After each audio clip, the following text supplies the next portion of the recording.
Goeienaand almal, Boetie hier van die SA Jagters en Wildbewaringsvereniging se jagtsake. Die Noordwes-provinsie het onlangs oorgeskakel vanaf die NIPA-sisteem na die Civic Bell-sisteem vir die uitreik van jaglisensies en permitte.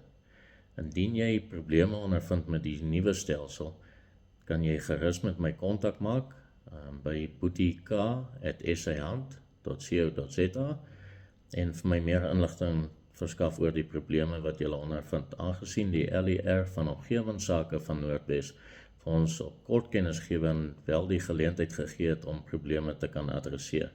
So, indien jy in die volgende week of so wel probleme ondervind, sit dit asseblief vir my op skrif, e-pos dit na my, en dan kan ons probleme voor die komitee lê, en hulle kan moontlik werk aan 'n oplossing daarvoor.